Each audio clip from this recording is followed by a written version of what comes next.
You introduce this understanding of rewilding yourself, and that is really, I think, at the core of your work and in a big part of my work. Like, and in a lot of ways, they hold hands because you are stewarding, you're understanding right relationship with the land.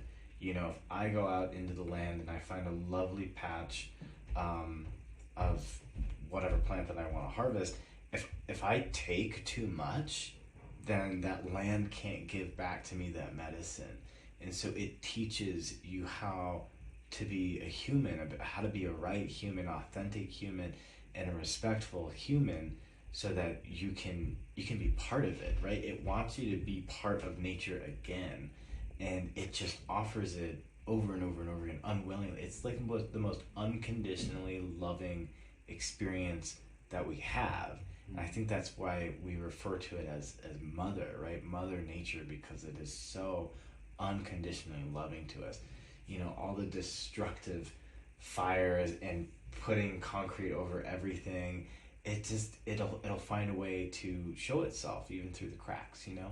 And I love this understanding of, like, with a world full of wounds, you can always heal just by putting your hands in the dirt. I love that. Yeah. Yeah.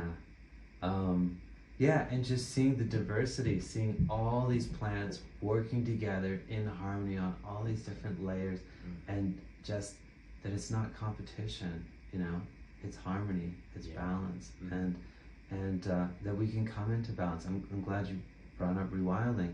Yeah, the physical act of rewilding is planting loads of trees, the natives, and getting the forests coming back.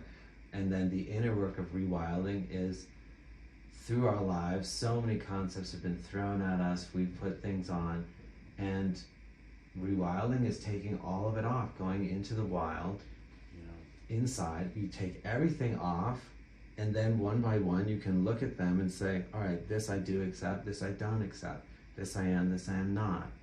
And you're not going around holding on to things that someone told you were 20 years ago, and it actually is not the case. Yes. And that's essential. And in the philosophy of rewilding, we're not going to live to see all these trees.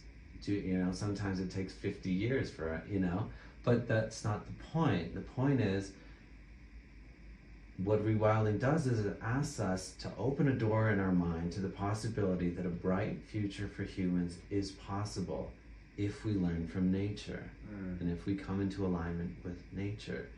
And that is such a hard door for people to open. It's a big door. It's heavy, right? It's it takes strength to open that door. But just acknowledging it is the first step. Just acknowledging, oh, I see.